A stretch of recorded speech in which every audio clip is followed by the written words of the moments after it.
Venezuela. The country is struggling with food shortages. The president, Nicolas Maduro, is using food as a way to get people to vote for him. He threatens, "I'll take the food away if I lose the forthcoming election."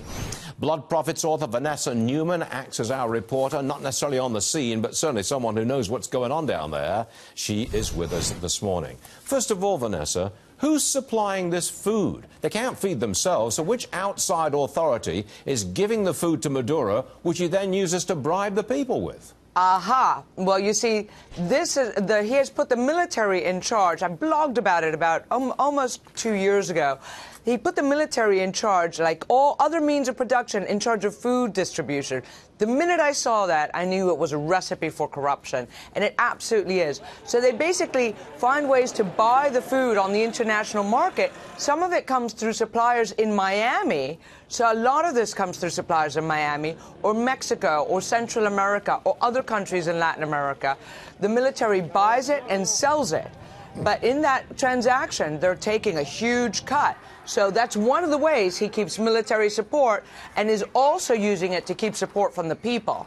Starvation and corruption. We've asked you many, many times, when is this guy going, Maduro? When is the president going?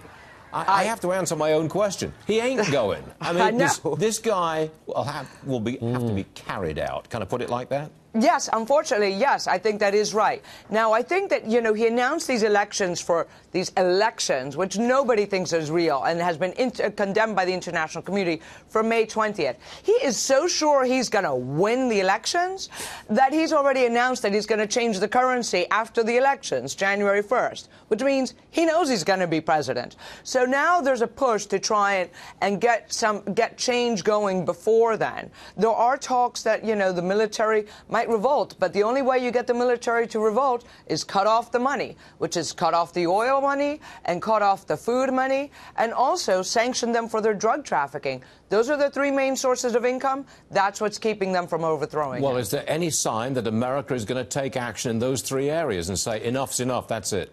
Well, it's no secret. It has been, you know, publicly issued by the White House that they are considering sanctioning the entire oil industry. And this is a huge discussion, not only all over Latin America, but in the international business community. What's going to happen if they sanction all of the oil? The U.S. hasn't quite done it because it's considered to be really radical, and, you know, what will be the humanitarian, it will worsen the humanitarian situation. So they're Vanessa, considering that. Would you be surprised if the Trump administration turned around and said, enough's enough, no more oil? You know what? They keep saying that that's what they're considering, and they keep saying that they're moving towards that. I think they're assessing it, and they're inching towards it. I tell you what, with the changes in the White House now, with Pompeo in state, and now Bolton in, I think we're going to see a much harder line toward Venezuela. So we all, oil industry and Venezuela observers, all think that it's going to happen. Okay, and we'll have you back when it does, and thank you. When it's about to happen, okay? Vanessa Neumann, okay. Thanks for joining us. Okay, thank you. See you again soon.